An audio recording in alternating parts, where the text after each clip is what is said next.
welcome to episode 34 of the Crime Bistro podcast. And this is quite possibly the craziest case I think that I've covered to date, and definitely one of the most fascinating that I've heard of in like a really long time. We're still covering true crime today, obviously. However, this is a little bit of a different type of crime, and as I'm sure you can tell from the title of this episode, we're talking about a massive train robbery and the huge group of organized criminals who were able to plan and execute this robbery relatively successfully, depending on how you want to look at it. One of the things that I find so interesting about this case, and obviously we're going to get into more of those details soon, is that this robbery was carried out by 15 people, which means that 15 people were complicit in the planning process. And throughout that entire planning process, no one turned on each other. There weren't any notable fights between the robbers that we know about. No one was seemingly overtaken by greed and tried to make off with more money than the others. And many of them actually kept in contact after the robbery, which for a criminal organization is like so beyond bizarre to me, but that's exactly what happened here. This was an extremely well thought out, premeditated, really smart plan that honestly was well executed, and while all of them do eventually end up getting caught and serving time for their roles in the robbery, they made off with a lot of money and did so pretty seamlessly. This entire robbery actually only took about 15 minutes to execute. That being said, the most insane parts of this case actually happen after the robberies and sometimes even after the convictions, which we will get into, and there are just so many aspects to this case that really reaffirm the old sentiment that reality is just so much stranger than fiction sometimes. All of this sounds like it's right out of a movie or a book series, and it's genuinely one of the most entertaining things that I've ever heard of. All right, and that was a lot of talking, so without further ado, let's go ahead and dive into this case. With me right now, I have a vanilla iced coffee. I am not a fall flavor lover, and I know that's probably controversial since Starbucks just had all of their fall collections come out, but I kind of like to just keep it simple. If you are a pumpkin spice latte person though, more power to you. I think that's really great. Also, side note, because all of the fall flavors are coming out, I just remembered we're getting into the fall, and by the time this episode has come out, the Auburn football season has already started. So for those of you out there who are listening who know me or who are an Auburn football fan as well, which I hope that there are a lot of you, war damn Eagle. That's all I have to say about it. Again, I'm not going to waste too much more time. Let's get into this case. Grab your own coffee, caffeinated beverage, or emotional support water bottle, and let's talk about the Great Train Robbery of 1963. So on Thursday, August 8th of 1963, a traveling post office train departed Glasgow for Easton. Aboard the post office train, there were staff sorting the mail and packages so that they were prepared for their arrival in London, and in total there were about 50 staff members on board this train.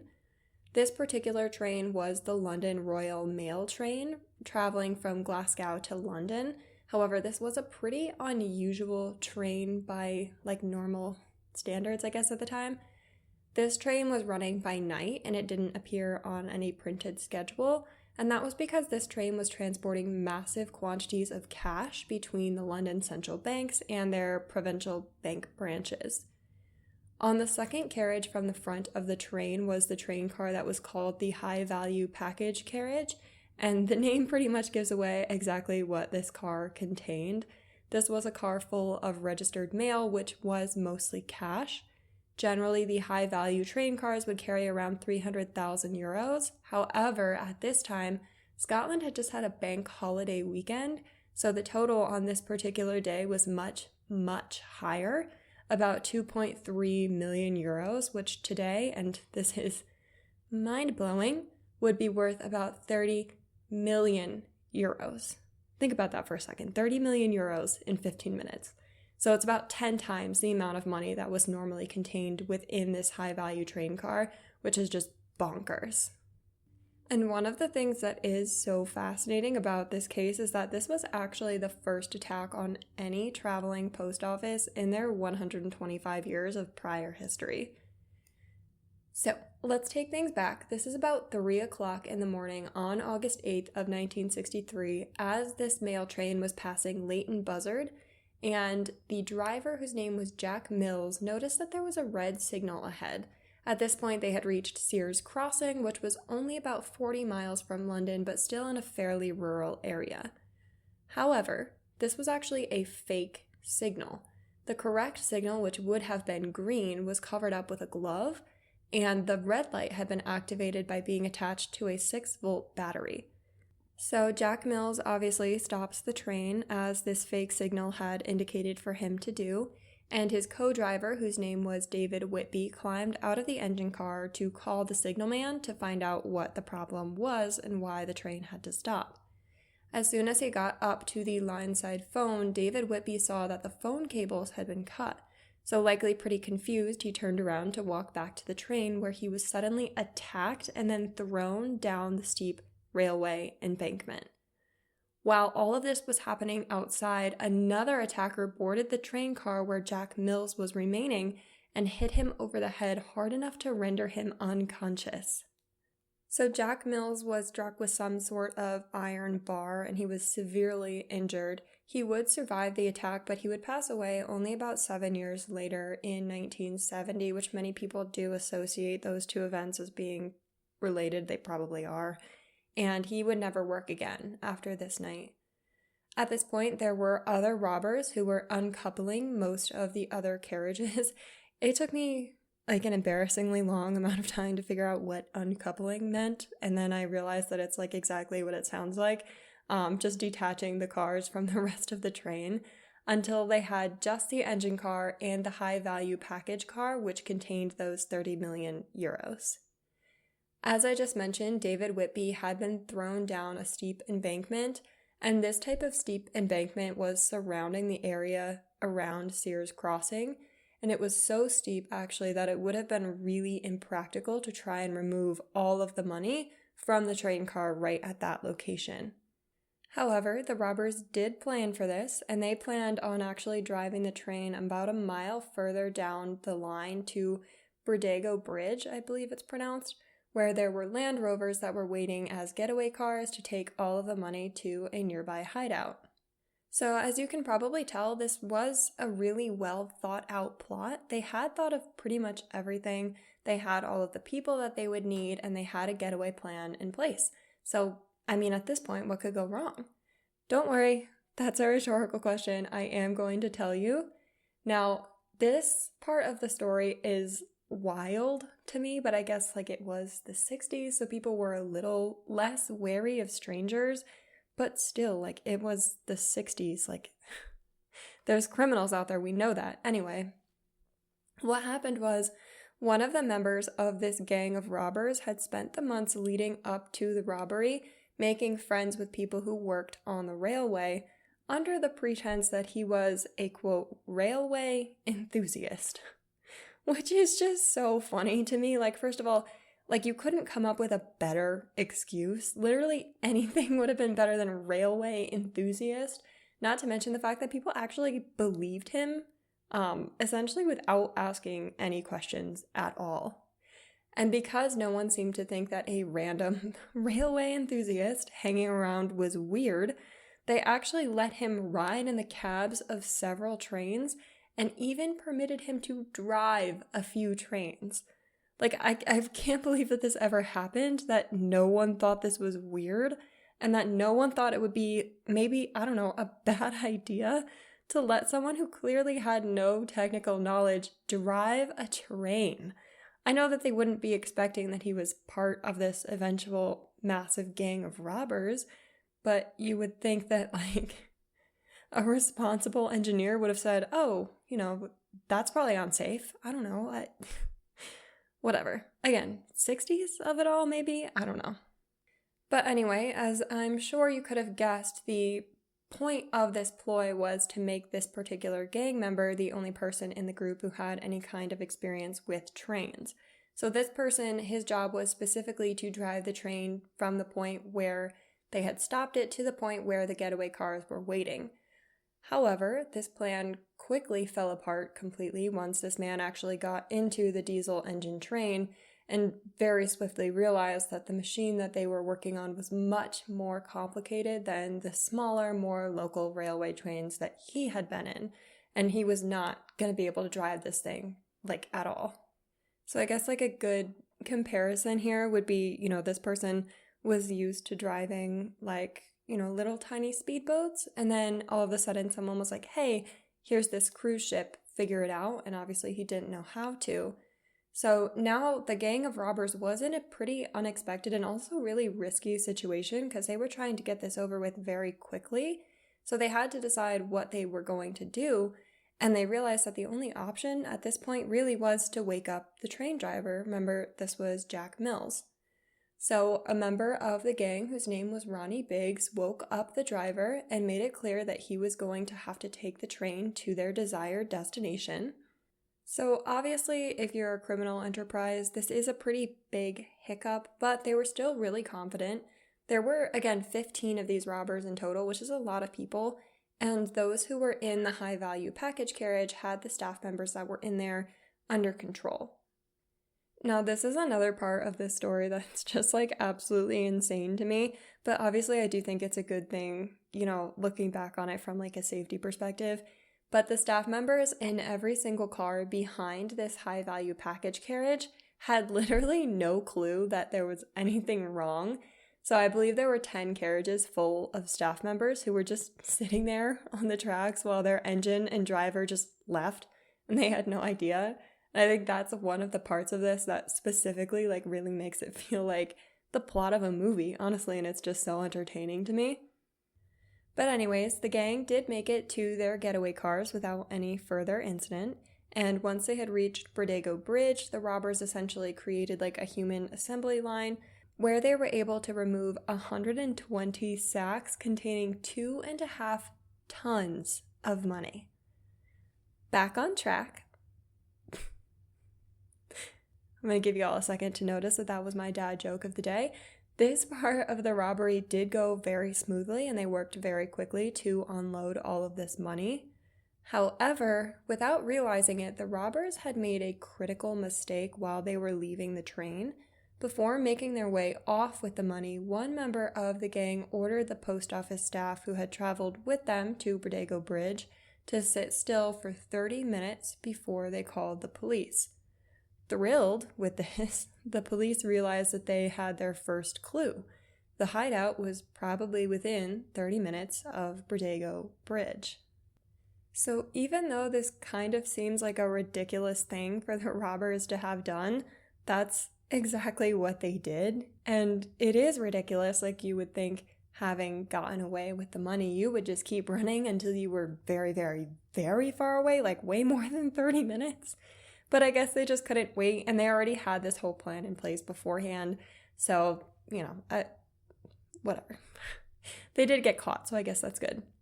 So about 30 minutes away from Bordego Bridge, the robbers settled into an old farmhouse in Oakley, Buckinghamshire called Leatherslade Farm. All of that is really fun to say, but also say it 5 times fast. They had bought this house and essentially just spent a few days there reveling in all of their money and fortune, even playing Monopoly with real money, which I get. I honestly would probably do the same thing with 2.5 tons of cash, although I probably wouldn't have robbed a train to get it. Obviously, catching these perpetrators was the number one priority for the local police, and a massive investigation was launched into this robbery. And this is so much fun to me. The investigation was run by the Flying Squad at Scotland Yard, assisted by senior detectives from the Buckinghamshire Police, with the overall commanding officer being Detective Chief Superintendent Jack Slipper. I mean, this is a movie. Are you kidding me? The Flying Squad? How fun is that? Not to mention, if your name is Jack Slipper and you don't become a Detective Chief Superintendent, you have done something wrong. The press obviously was spreading rumor after rumor about this case very quickly, which led to the Postmaster General returning to London early, right in the middle of his holiday in Spain. For those of us who are not English, holiday is another word for vacation. After returning, he announced that the 3 top security trains that should have been on this mail run instead were all out of action that night. So as you can imagine, this would only serve to further all of the rumors in the press, since this definitely is a little bit sketchy. And it does suggest that this may have been an inside job, as people speculated that security trains may have been actually tampered with so that they weren't operational on that night. But now that the possibility of an inside job had been introduced, the post office's own policing department, known as the Investigation Branch, was called into action. Again, I absolutely love that. Like, the Investigation Branch, that's so European. Like, this feels like Sherlock Holmes. Being that this was the post office, their priority wasn't catching the robbers first. First, their priority was to find out exactly how much money had been stolen and to get a better idea of the financial situation that they were now in because of this robbery. Based on the inventory records that they had, they determined that there were 663 high-value packets, or sacks, that had been on the train, all from different banks in towns and cities throughout England, Scotland, and Wales. 27 of these high-value packets had been left behind in the train, and 1 more was discovered on the embankment by the train, which meant that in total they were missing 636. The value of these missing 636 sacks was massive, and they determined the final amount stolen to be €2,595,997. €2.5 million, almost 2.6 million actually. Crazy. The British Transport Police did also participate in this investigation, since they were able to conduct inquiries, I'm not really sure, as well as obtain the important lists of staff and suspects. As all of this was happening, however, the robbers were still lying low at this farm, but they had been noticing these low-flying RAF aircraft over the house, and this really spooked them. As a side note, these aircraft were actually out on training runs, and they had absolutely nothing to do with the investigation. Again, sometimes reality is just so much more entertaining than fiction. So the robbers' original plan had been to remain at this farm for a few weeks. However, because they were noticing these planes, they thought that the police were closing in on them really quickly. So they decided that they were just going to split the money between them and flee the scene pretty much immediately. There was a nearby resident to this farmhouse who had been confused and pretty suspicious of things that he had noticed about the activity at this farmhouse, and this was a man named Mr. Maris. So Mr. Maris had heard that the new occupants of this farmhouse had offered £100 over the asking price, which he did think was really strange since they didn't appear to be working. He also noticed that they had blacked out all of the windows, and that after the robbery had occurred, several new vehicles appeared in the yard. He reported this to the police. However, at the time, obviously they had a lot going on, so they didn't respond until he reported it again the next day, and it was at that point that they finally came to check out this farmhouse. It was PC John Woolley who responded to this neighbor's report, and when he went to the farmhouse himself, he found everything that the robbers had left behind. This included abandoned food, sleeping bags, bedding, banknote wrappers, post office sacks, and registered mail packages. So it was on August 20th of 1963 that the police released details about this farmhouse, and they would later issue reports of everything that they had found in the house, which I do think is important to share because it really goes to show the sheer amount of preparation and forethought that actually went into getting this hideaway ready, which is so fascinating to think about just in general, because it seems like it would be really rare for a group of criminals to be so prepared and to have collaborated so well to put this whole plan together. Maybe that's just me, but that's what I think. I don't know. So anyway, at the scene, police found 6 candles, a frying pan, a tea strainer, 15 ex-army tin cups, 16 spoons, 15 tin plates, 16 knives and forks, 2 tin openers, I think tin is just can in England. I think that's how they refer to it. 2 balls of string, a big soup pot, a tea urn, mattresses, blankets, a plastic Macintosh, and curtains. I don't know what Macintosh is, and I didn't look it up. I should. Actually, let's do that right now. Hold on. Okay, I'm back. A Macintosh is basically the British name for a raincoat, which is super fun. They also had a fair amount of food, which included coffee, eggs, sugar, and a number of cans of beer. Most of this appeared to have been wholesale items, meaning that it may have come from government surplus stores. And pretty much the most compelling piece of evidence would be a pile of wrapping that was found in the basement and was marked National Provincial Bank, which was one of the banks that was transporting money at the time of the robbery. So, I mean, if you're looking for a smoking gun, that's pretty much it. So these robbers were incredibly well prepared, which honestly makes this, I think, one of the most well thought out crimes that I've ever looked into. Not to mention, and this is just an interesting note, I think, about forensics and investigations in general at the time, but it was announced that once the police were done at the farm, it was going to be made open to the public for sightseeing. Additional investigators were obviously called to the scene, and they did do a thorough investigation of the home to their credit, where they were able to successfully reveal several fingerprints, including some on the Monopoly board and others on a ketchup bottle. And finding fingerprints on the Monopoly board might just be the best example of poetic justice that I have ever heard.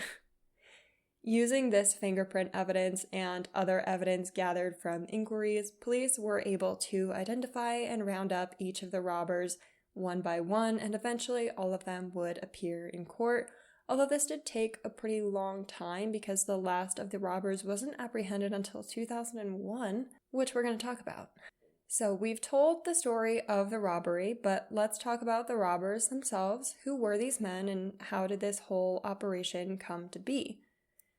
There were 15 people in total who were involved in the robbery on the day of, and they were aided by 2 accomplices, one of whom was an anonymous insider who provided them with essential and confidential train schedule and cargo information, and the other was the man who had provided the hideaway at Leatherslade Farm.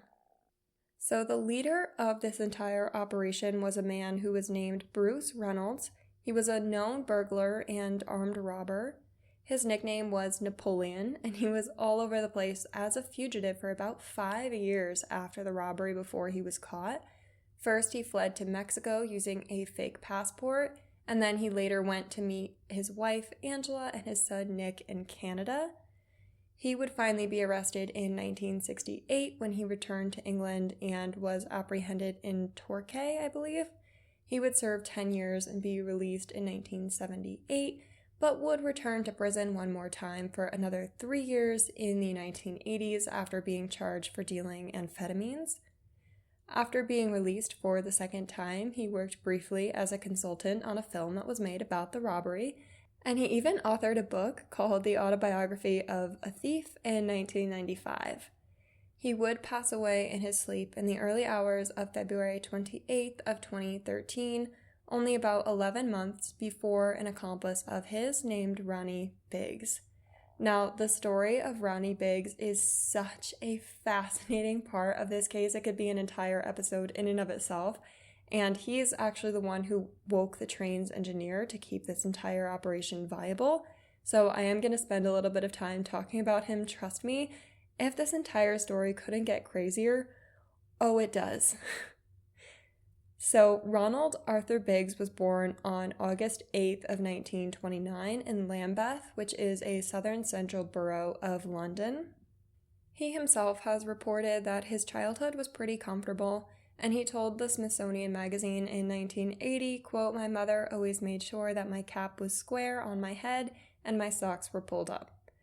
Unfortunately, during the German Blitz of London, Ronnie was actually evacuated to Cornwall, where he ended up living with a man who was not at all loving and was actually an extreme disciplinarian. He would later return to his family after the war, but his mother passed away in 1943, and this seems to pretty much have been the start of his criminal career. Until his early 30s, Ronnie pretty much spent most of his time in and out of jail for petty crimes, and this was besides the time out for his service in the Royal Air Force. However, things did seem to be looking up for him for a while, and in 1960 he married Charmaine Powell, who was a schoolmaster's daughter that he had met on a train. They had 2 sons together, and Ronnie seemed pretty happy as a family man, even making an honest living as a carpenter. However, financially, things were pretty tight for the family, so in 1963, Ronnie approached a man who he had previously met in prison for a loan. The man's name? Bruce Reynolds, who was the eventual leader of this gang of train robbers. Bruce Reynolds didn't offer Ronnie a loan, however, he did have another plan when it came to finding some extra cash for his friend, this one involving a Royal Mail train. Ronnie was a complicit accomplice in the train robbery, and he received 30 years in prison in 1964 for his role in the train robbery, but only 15 months later, he would escape from Wandsworth Prison in a furniture van after scaling the prison wall with a rope ladder. He would then escape to Europe, where he had plastic surgery to change his appearance, and finally ended up in Australia, where his wife and 2 children would join him. They would have 1 more son while living in Australia. However, Scotland Yard was quickly closing in on him, so Ronnie eventually had to flee from Australia as well, and by the year 1970, he had made it to Brazil, which at that point in time had no extradition treaty with Britain. It was around this time, unfortunately, that his marriage to Charmaine fell apart and ended in divorce. And Ronnie still avoided discovery in Rio until 1974, when Detective Chief Superintendent Jack Slipper arrived on the scene again. I love Jack Slipper. That's just so perfect.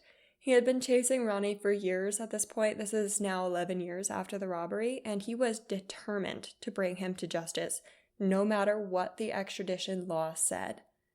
This would end up being yet another unbelievable escape for Ronnie, as at the time he had a Brazilian girlfriend who was pregnant. The catch there is that under Brazilian law, no parent of a Brazilian child could be deported. So Ronnie was safe, and she would eventually give birth to their son, who they named Michael. And don't worry, this still isn't even the craziest part of this story, because in 1981, Ronnie was kidnapped by several members of a British security concern. So right out of a bar, they just plucked him up and put him into a yacht where they sailed him to Barbados, since his kidnappers were hoping to be able to extradite him to England from there. Yet somehow, the Supreme Court of Barbados ruled in Ronnie's favor, and he was legally allowed to return to Brazil. So Ronnie had gotten away with about 150,000 euros from the robbery, and he pretty much spent every last penny before 1981. So he spent a few years living off of his son Michael's income, who had joined a children's pop group on Brazilian television, which is so random. But eventually Ronnie started taking odd jobs and finding different ways to make some extra money for himself, including hosting barbecues for paying guests, selling t-shirts, and appearing in commercials, including, get this, a Brazilian ad for a home security system. In 2001, Ronnie's health started to fail severely, so he returned to Britain to receive treatment, even knowing that it would inevitably result in his arrest. So he returned on a private jet that had been provided by a British tabloid called The Sun. How perfect of an ending is that?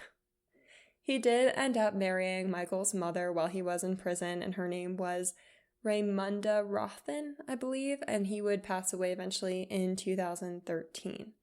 He was actually a free man when he passed away in 2013, since he had been granted a compassionate release for health reasons in 2009 by the British Justice Secretary at the time, whose name was Jack Straw.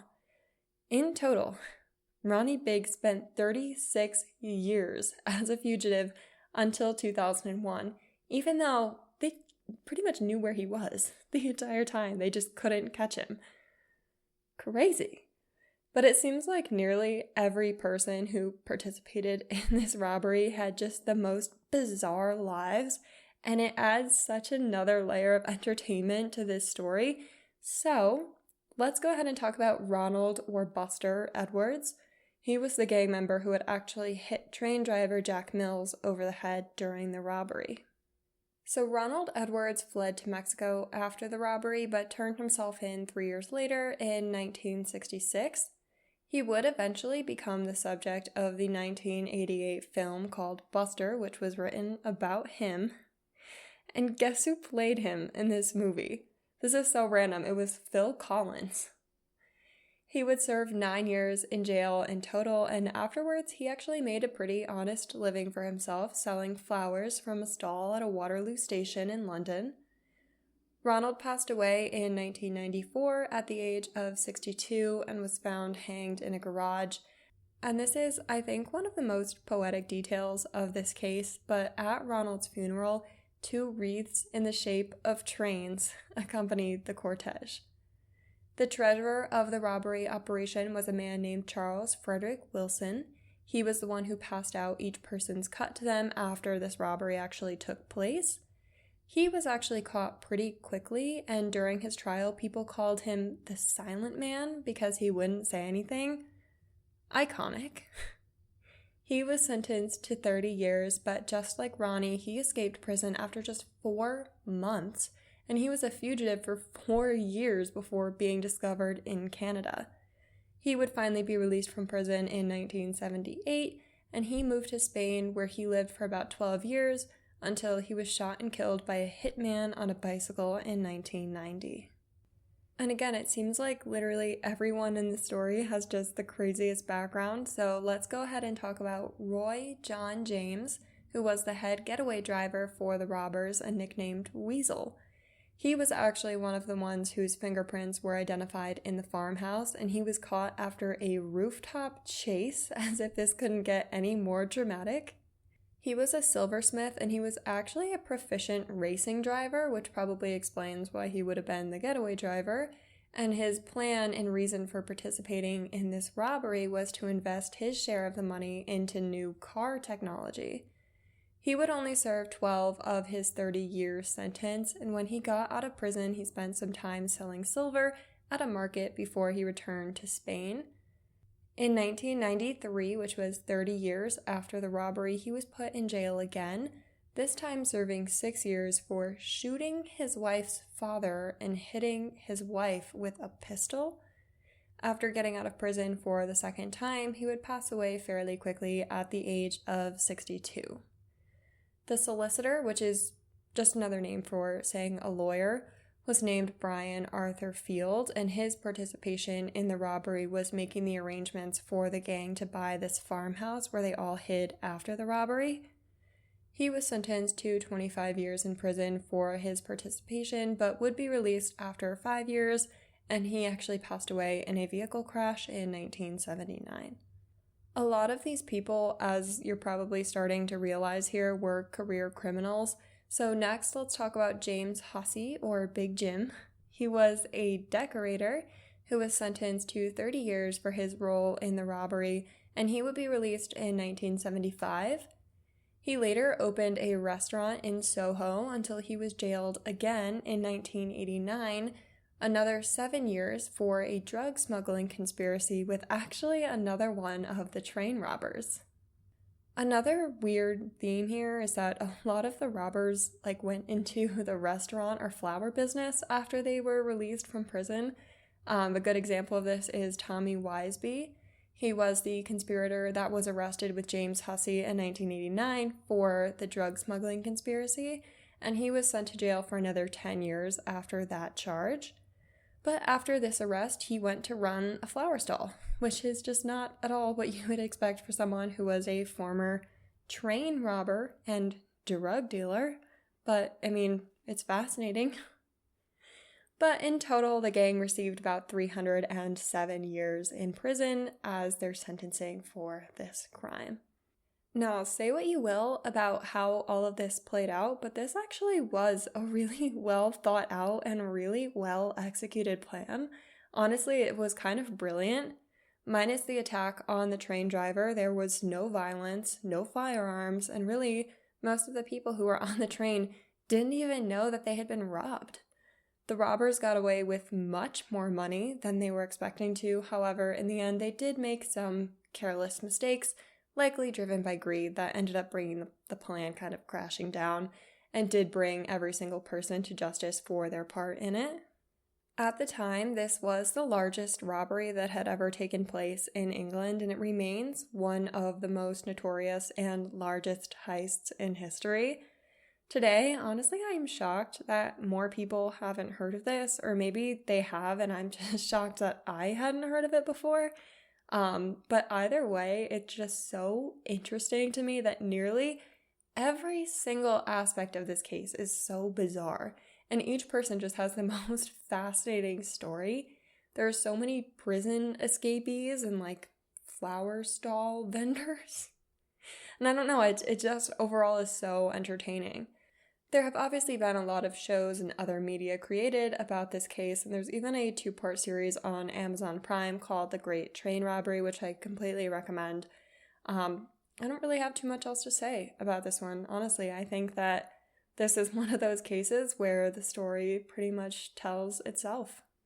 That being said, however, I do want to end this episode out by giving everybody an update on the Marcellus Williams case. I did a full episode covering this case and the abhorrent behavior of Missouri Attorney General Andrew Bailey, but if you didn't listen to it, I would definitely go and check that one out since his execution date is now only weeks away, and the Innocence Project is really working hard to get him exonerated based on DNA evidence that was not available at the time of his original conviction, which was in 2001.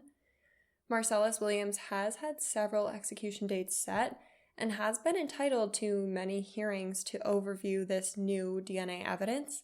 However, this evidence until Wednesday of last week had not been reviewed by any court, even though it had the potential to exonerate a potentially innocent man.